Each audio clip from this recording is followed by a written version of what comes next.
André Coelho Lima é advogado, vice-presidente do PSD, vai integrar também a direção da bancada parlamentar na Assembleia da República, foi escolhido por Paulo Mota Pinto para uma das vice-presidências.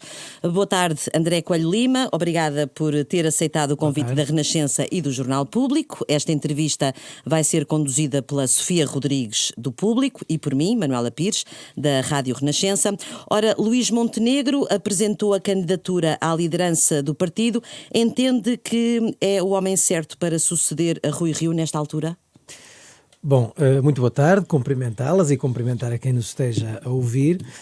Percebo que comece exatamente por essa pergunta, como perceberá com certeza a minha resposta, que é de que, em primeiro lugar, não sabemos se Luís Montenegro será ou não o único candidato. Mas, sobretudo, o mais importante, aquilo que eu entendo é que a posição que ocupo no partido como vice-presidente me obriga a um recato e me obriga a que, relativamente às diferentes candidaturas que possam surgir, deva manter algum distanciamento. Eu diria até que até respeito pelas próprias candidaturas, não é? Ou seja, há um período, a vida é feita de ciclos, houve um ciclo protagonizado pelo Dr. Rui Rio, do qual eu fiz parte, e portanto penso que devo ter a noção de não me procurar imiscuir no ciclo subsequente. Mas vai continuar a fazer parte, uma vez que é deputado e vai ser vice-presidente. São coisas diferentes, não é? São patamares diferentes. Está-me a perguntar na qualidade em que me apresentou, e na qualidade em que me apresentou, a resposta é esta. Como deputado, ser deputado, neste momento, é a minha profissão. Eu digo sempre assim, as pessoas não gostam de dizer que a profissão é deputado. Não, a minha profissão é deputado, por muito efêmera que ela possa ser, porque eu, de facto, sou remunerado para fazer essa função. Mas deixe-me só perguntar-lhe se não tenciona tomar posição nenhuma nesta corrida eleitoral. Sofia, deixe-me dizer-lhe que logo, poucos dias depois das eleições legislativas, tomei essa posição pessoal e transmitia, enfim, a quem me perguntou. Entendo que vamos a ver, eu vou dizer desta forma, se o Dr. Rui Rio não vai continuar como presidente do PSD, como consequência por ter, digamos, foi a sua leitura dos resultados eleitorais nas eleições legislativas, não é? Essa consequência não é individual. Os resultados não são responsabilidade apenas do Dr. Rui Rio. Pelo menos eu considero, como seu vice-presidente, ser igualmente, enfim, ter que tirar iguais ilações. E nesse sentido, mais uma vez, salvaguardada a dimensão profissional, fui antes disto eleito deputado à Assembleia da República e tinha sido cabeça de lista pelo meu distrito, mas salvaguardada essa parte, essa creio dever ser a mesma, ou seja, ter uma posição idêntica à que teve o Dr. Rui Rio. Portanto, nesse sentido, não estar nem disponível para integrar quaisquer cargos nacionais em quaisquer candidaturas que possam existir, nem para apoiar qualquer das candidaturas que se prefigurem. Mas vai manter-se como deputado e na direção da bancada parlamentar? Porque são coisas completamente diferentes. Porque, repare, ali é um patamar... O que é que fazem os deputados? São eleitos pelos eleitores. Os eleitores é que nos escolhem, não é? E, portanto, a partir daí representam o partido. E deixe-me dizer, acho que uma coisa é aquela que é a minha postura como dirigente nacional agora, em tentar ou não condicionar aquele que venha a ser o futuro presidente do PSD e a futura direção. Acho que devo dar espaço a outras pessoas. Eu tive este período de 4 anos na direção nacional, como digo, não é não querer tomar posição, é achar que não devo fazê-lo, não só pelas funções que ocupo, como também por aquelas que ocupei durante 4 anos. Agora é um período para outras pessoas, devo respeitar isso. No Parlamento, coisa diferente. No Parlamento aliás, hoje ouvi o Dr. Luís Montenegro dizer coisas que eu subscreveria na totalidade, e que aliás foram ditas pelo Dr. Rui Rio na campanha eleitoral, como se lembrarão com certeza, umas de forma diferente ou não, mas idêntica postura face àquilo que é a falta de esperança que nos apresenta este governo. E, portanto, não há dificuldade alguma, conquanto haja lealdade, e da minha parte haverá, em que quem representa o PSD no Parlamento possa naturalmente trabalhar com quem venha a ser a direção nacional do partido. Portanto, vai ser fácil esse diálogo entre a futura direção do partido e a direção da bancada parlamentar?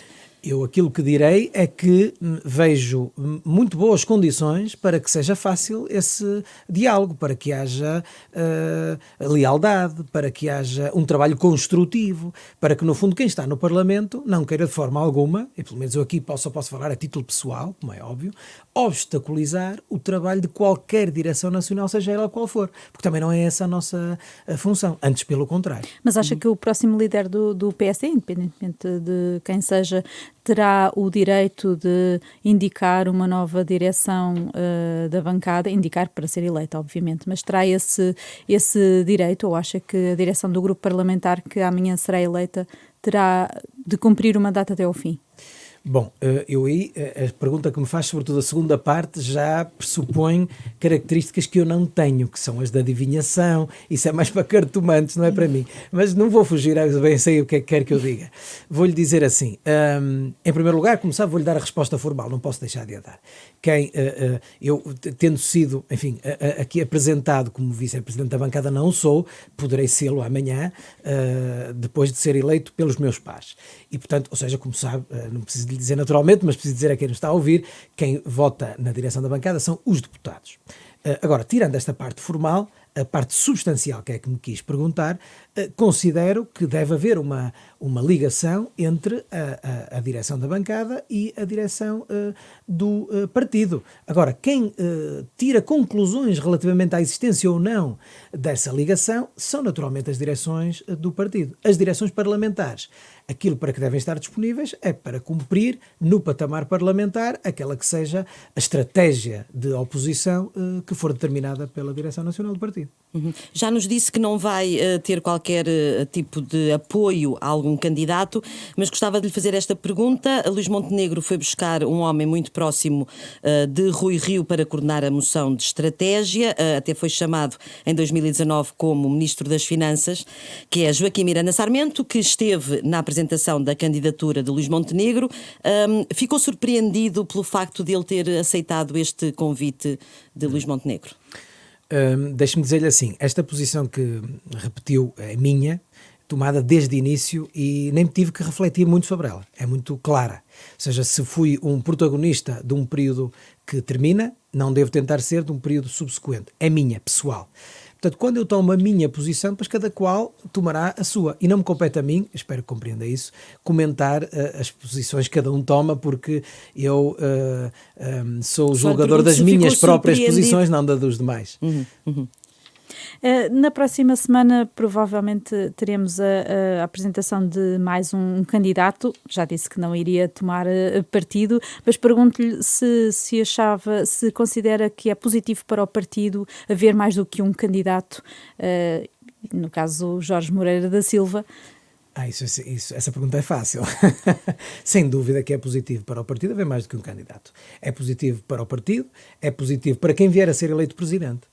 Até lhe devo dizer, ou seja, para quem vier a vencer é melhor que a eleição seja disputada do que não seja disputada. Penso eu, olha, se eu fosse candidato a presidente do PSD, não quereria ser candidato único, de certeza.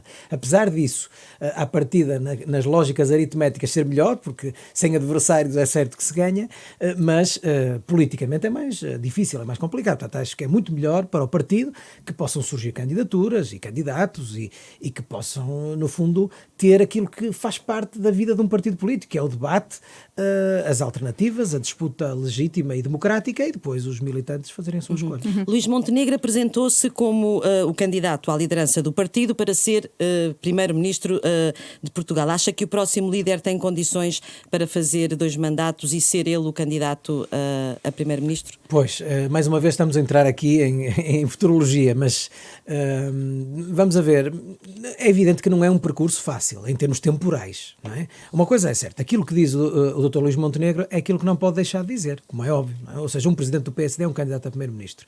Claro que sabemos que o período de duração deste próximo mandato à frente do PSD não chega até ao final da legislatura, não é? Aliás, nem o seguinte, não é?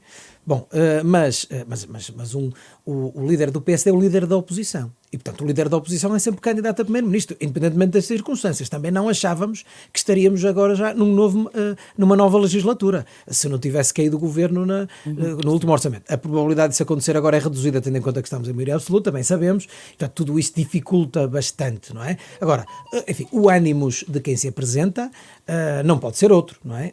É o de liderar, é o de ser o líder da oposição e, portanto, ser a alternativa que os portugueses têm que ver para primeiro-ministro face àquele que têm como primeiro-ministro. Portanto, independentemente agora de questões de calendários e que isso são menores, ou seja, um candidato a presidente do PSD tem que ter esse ânimos, porque senão, de facto, não há alternativa para que os portugueses possam sopesar devidamente. Mas esta maioria absoluta do PS, na sua perspectiva, pode levar a que o PSD entre numa fase autofágica, digamos assim? Bom, eu posso lhe dizer que espero que não. E também lhe posso dizer que não é difícil, ou não é fácil, é o contrário, não é fácil uma fase mais autofágica do que a anterior. Porque há que se reconhecer que a fase liderada pelo Dr. Rui Rio foi difícil do ponto de vista da paz interna, não é? Não foi fácil. E, portanto, aquilo que se espera, eu não acho nada que a circunstância de haver maioria absoluta do PS leva a maior tumulto dentro do PS. Não acho que isso deva ser assim. Portanto, não antevejo esse cenário, sinceramente. Agora, há muitas circunstâncias que me fogem completamente ao controle e que não consigo, naturalmente, sobre elas especular. Ora, então vamos a casos práticos. O novo líder do PSD vai ser eleito no final de maio, só no início de julho é que estará em funções. Até lá é preciso fazer escolhas de nomes, por exemplo, para o Conselho de Estado. O senhor é vice-presidente do partido. Essa escolha já está a ser concertada com os candidatos ou não? Bom, faz-me uma pergunta para a qual eu não lhe sei dar a resposta. E mesmo que soubesse, não daria. Também já a ponho à vontade.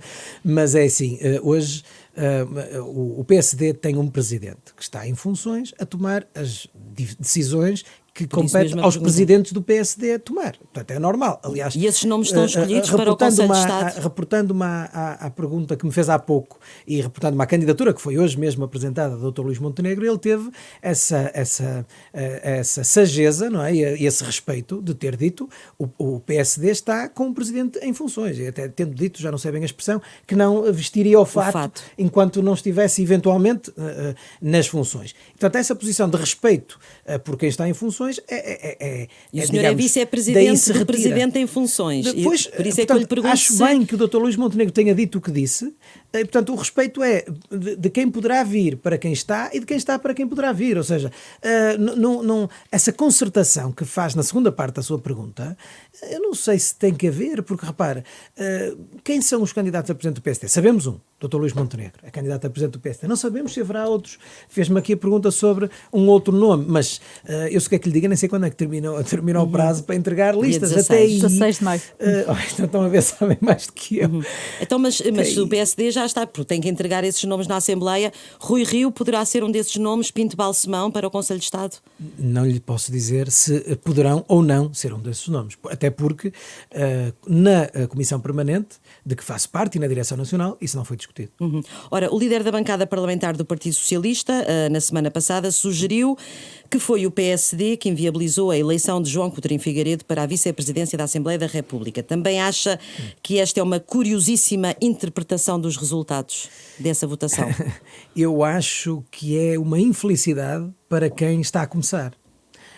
O novo líder parlamentar, que aliás interveio curiosamente na sessão parlamentar que houve a semana passada, não sendo ainda líder parlamentar, já interveio nessa função, que é uma coisa estranha. Se reparou, o PSD interveio com Adão Silva, como deve ser. Portanto, há que haver um respeito mínimo pela pronúncia dos deputados. E, portanto, teve uma intervenção, eu diria, no mínimo, infeliz. Infeliz porque aritmeticamente não revela assim um conhecimento por aí além, porque ele tem a maioria dos deputados, e vir acusar qualquer outro partido, não eleger seja quem for, é só se for, ou é um momento de humor, ou se não sendo um momento de humor, é uma infelicidade aritmética, enfim, que não é o melhor não é o começo mais auspicioso.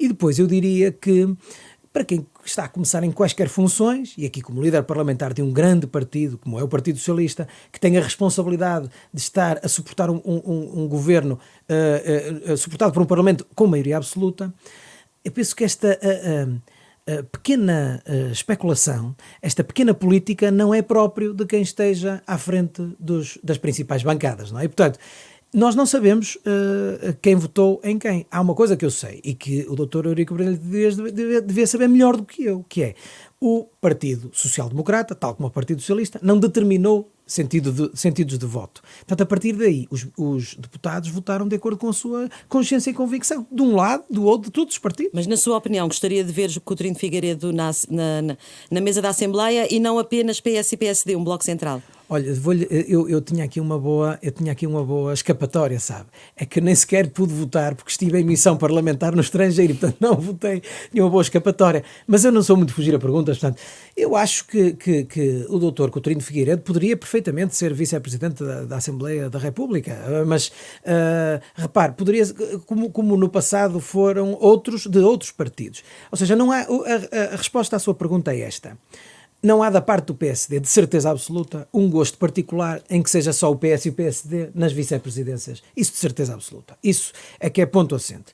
Tanto se refere esta resposta ao Dr. Coutinho Figueiredo, como se refere ao José Manuel Pureza, como se refere, enfim, a qualquer um que tenha sido vice-presidente de outros partidos que não o PS e o PSD, não é? Esta quinta-feira começa na Assembleia da República a discussão do programa do Governo e há uma moção de rejeição apresentada pelo Chega. Como é que o PSD vai votar esta moção? Bom, vamos ver. A pergunta é demasiado direta e eu tenho, sabe, enfim, nós na política há coisas que temos mais jeito e outras menos. Uma que eu tenho o pouco voto jeito, também é direta, é uma que eu tenho pouco jeito é de ser esguio. Bom, vamos ver.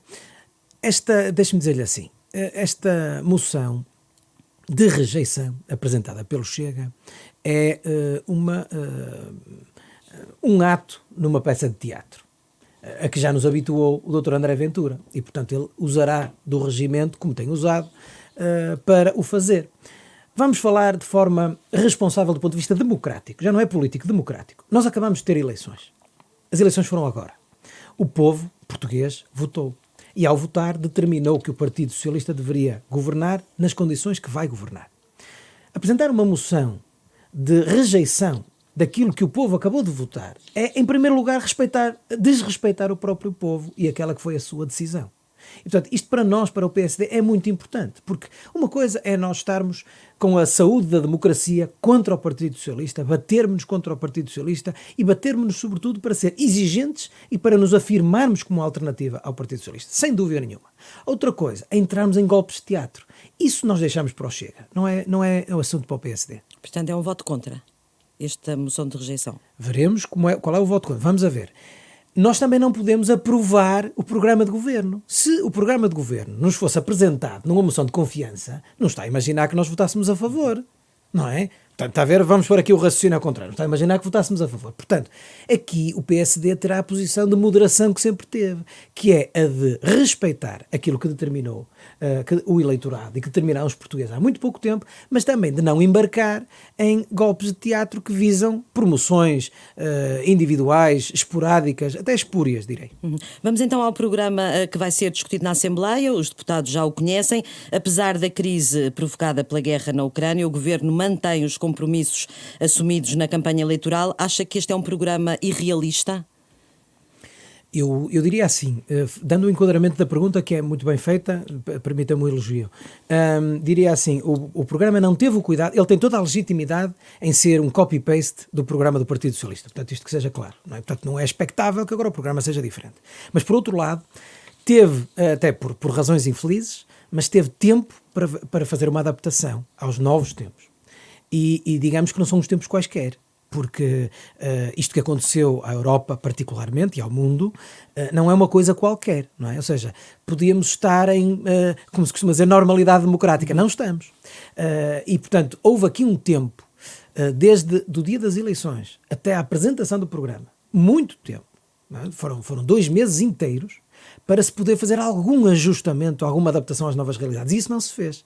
Isso revela, até eu devo dizer que recebi isso com alguma estranheza, porque revela pouca vontade de fazer algum trabalho de casa e até algum ânimo positivo, ou seja, quem vai governar em condições especiais, aproveitava estes 2 meses que teve para arregaçar as mangas, para ajustar, para pegar num programa eleitoral que, volto a dizer, tem toda a legitimidade em ser uma mimetização, ao contrário, o programa de governo ser uma mimetização do programa eleitoral, tem toda a legitimidade, mas em fazer ali algum tipo de adaptação não foi feita, não é? E, portanto, Aqui, aquilo que podemos dizer, e que já foi aliás dito, o deputado Duarte Pacheco disse-o e muito bem, que nós não podemos esperar resultados diferentes com as mesmas receitas, não é? Com as mesmas receitas à partida darão o mesmo resultado, que é aquele que sabemos e que tanto criticamos na campanha eleitoral, que é termos um PRR vocacionado essencialmente para o setor público e não para o setor privado. É termos uma visão de sociedade que acredita mais no Estado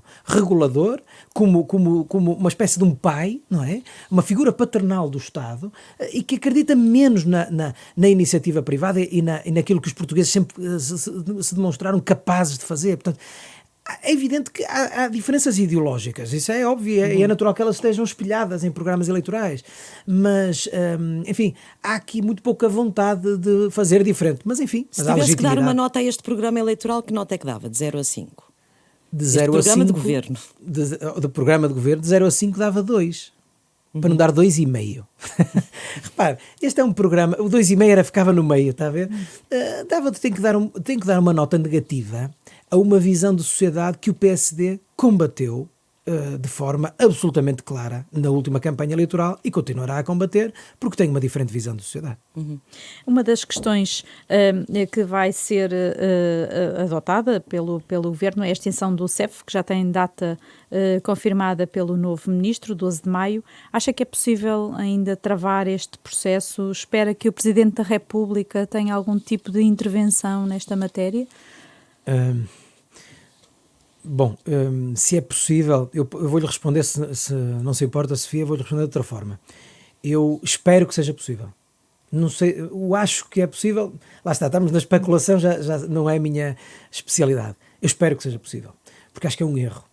É um erro que estamos a tempo de evitar, é um erro que o Governo cometerá, se o cometer, é um erro para o qual alertamos várias vezes, é um erro que eu creio assente nos entendimentos parlamentares do pretérito ou da pretérita configuração parlamentar, já não desta, e portanto que deveria, lá está, olha, falamos há pouco em abstrato de ajustamentos e adaptação, vamos falar agora em concreto. Isto deveria, num partido socialista, que é um partido de governo, é um partido que sabe a importância das matérias de soberania, e as matérias de segurança interna são matérias de soberania, que sempre teve a capacidade de as tratar em entendimento com o Partido Social Democrata, porque são um e outro os que têm governado. E, portanto, para assegurar perenidade às reformas em matérias de soberania, é preciso haver um entendimento mínimo, sem prejuízo das diferenças que naturalmente deverão existir. Apelei ao Ministro Eduardo Cabrita 1 milhão de vezes para esta dimensão a qual ele não quis ouvir. Imagino eu que não quis ouvir por força da configuração parlamentar anterior. Ela não é igual agora. Portanto, há agora uma oportunidade para... Há agora uma oportunidade. Para reverter essa decisão. Há agora uma oportunidade. Eu até nem gosto de usar expressões que possam trazer uma carga maior, como reverter ou recuar. Há uma oportunidade para repensar esta matéria. Até porque não houve tempo para pensar. Veja bem, o Governo apresentou o diploma para a extinção do CEF em novembro. E estava na altura previsto 60 dias para a extinção. Em dezembro, apresentou um novo diploma a prever 180 dias, o qual, aliás, o PSD votou a favor. E bem, houve alguns desatentos que disseram como é que é possível o PSD votar a favor. Claro, o PSD votou contra tudo, mas a favor quando pede mais tempo para a extinção, como é óbvio, não é? E, portanto, isto acho que é muito importante que se tenha consciência do que se vai fazer e que se tenha, sobretudo, noção da importância que houve para a segurança interna, que os refugiados, os cerca de 25 mil refugiados que entraram em Portugal nesta altura, tenham entrado sem que esta extinção tivesse ainda tido lugar. E tendo isso em conta, então seria até mais uma razão para não, pelo menos travar este processo para já. Até com esta... Eu penso que seria, eu diria, acisado e avisado, para serem palavras parecidas, que sem que haja aqui reversões ou recuos, que de alguma forma se ponderasse melhor, se desse um lapso temporal mais razoável para se ver o que é que efetivamente se vai fazer. Estamos quase a chegar ao fim desta entrevista. Queria ainda colocar-lhe uma outra questão. Já falou aí que a legislatura vai ser muito longa, 4 anos e meio. Acha que vai chegar até ao fim? E concorda com o apelo que o Presidente da República fez, o aviso que deixou na posse a António Costa? Vou pegar só na segunda parte da pergunta, porque a primeira é mais uma vez especulação e eu não sou a Maia, não tenho essas qualidades. Acho que concordo totalmente com o Presidente da República. Acho que é desejável. Acho que é desejável que aquilo que foi determinado em eleições legislativas pelo eleitorado seja cumprido, isso sem dúvida. Se é o que vai acontecer ou não, naturalmente que não sei, nem quero especular sobre essa matéria, porque depende de tanta coisa que de mim não depende, portanto eu não sou muito pouco dado a atravessar-me em coisas nas quais tenho pouca influência. Acho que o Primeiro-Ministro tem bem consciência, enfim, de alguma pressão até acrescida que existe agora sobre ele para que de facto cumpra o mandato até final. Depende daquilo que surgir, se efetivamente surgir, se surgir ver-se-á e logo se verá. Para nós, e isto que vou dizer agora vale para o mandato anterior, o que é desejável é sempre que os mandatos se cumpram até ao fim. Agora que o ciclo de Rui Rio está a chegar ao fim, como é que avalia a relação entre o Presidente da República e o líder do PSD? Acha que houve aqui partilha da opinião, de uma opinião que é muito comum, ou que é algo comum no PSD, de ver o Presidente da República como mais colaborante com a geringonça, mais colaborante do que devia? Sim. Eu diria assim, o Presidente da República está eleito para ser Presidente da República. Não obstante ser militante do PSD e ter sido Presidente do PSD, tendo aliás o atual Presidente do PSD como seu Secretário-Geral, não obstante essa circunstância, aquilo que se exige é que o Presidente da República seja o mais alto magistrado da nação. A partir daí, o Sr. Presidente da República, ou seja, nunca o PSD poderia esperar, e o PSD de Rui Rio ou qualquer PSD, que o Presidente da República pudesse, pelas afinidades partidárias ou até ideológicas, de alguma forma, para além das suas funções, ajudar o PSD na sua tarefa, que é de oposição. Isso não. Coisa diferente é ajudar também o governo na sua tarefa. O mais alto magistrado da nação tem aqui uma função de árbitro, não é? E depois, naturalmente, ela é exercida de acordo com a forma como o professor Marcelo Rebelo de Sousa considera que é melhor exercida. E sempre foi um árbitro, na sua perspectiva? Eu penso que, eu diria assim, a dimensão institucionalista do professor Marcelo levou a ver a função de Presidente da República como, acho que interpreta claramente a função do Presidente da República como um chefe de Estado que deve ajudar a que o país possa progredir em determinadas áreas e matérias. Penso que esta é a interpretação que o professor Marcelo Rebelo de Sousa faz da função de Presidente da República. E aí julgo que respeita aquilo que as pessoas, o eleitorado determina como quem quer que conduza o executivo, que são coisas completamente diferentes, porque o chefe de Estado tem uma função de equilíbrio, o executivo tem uma determinada função que já é mais orientada em termos ideológicos e de sentido. Acho que aqui o atual Presidente da República se eximiu de interferir de acordo com a sua própria opinião sobre determinadas matérias, favorecendo aquela que é a posição do governo, assim, em 90% das situações. Deixe-me só fazer uma última pergunta sobre Peço desculpa interromper. Peço desculpa. Só para que seja claro. Mal. Favorecendo a posição do governo em 90% das situações, não é governo versus oposição. É favorecendo porque a posição do governo é do governo de Portugal. Ou seja, isto ficou claro para o que eu disse antes, mas para que não haja dúvidas, peço desculpa ter interrompido a pergunta. Não faz mal. Eu queria só colocar aqui uma questão ainda relativamente ao PSD. Disse que agora terminou o seu ciclo com o Dr. Rui Rio, que haverá espaço no partido para outra liderança. Queria perguntar-lhe se alguma vez se vê como candidato à liderança do PSD. Isso é uma pergunta que, olha, eu neste momento não estou a ver nada, estou a ver-vos a vocês as duas e estou a dizer assim, olha, vou-lhes dar esta resposta. Enquanto estava aqui à volta, já sei a resposta que eu dou muitas vezes. Eu nunca fui candidato a nada, por vontade própria. Está a ver? Ou seja, sempre que fui candidato a alguma coisa, e pronto, lá acabei por ser umas coisas ou outras, foi sempre porque se gerou à minha volta, foi um bocado óbvio que devia ser. E então lá fui. Ou seja, eu nunca disse que não a nada, mas nunca estive interessado.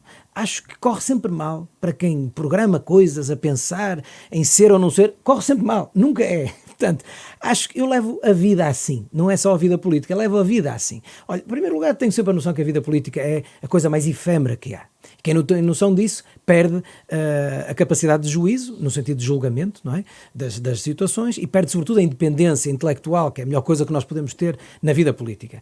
E depois, quando começamos a ver, olha, eu também costumo dar esta resposta, não tenho espelhos de aumento em casa, não é? E portanto, eu acho que os meus espelhos são normais.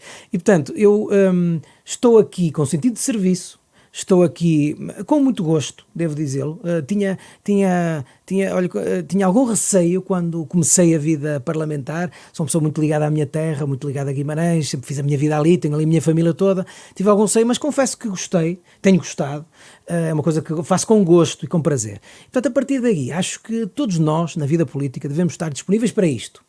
E a consideração ou não consideração surge sempre, enfim, ela é sempre exógena, está a ver? Ela é sempre exterior e nunca interior, porque senão corre sempre mal.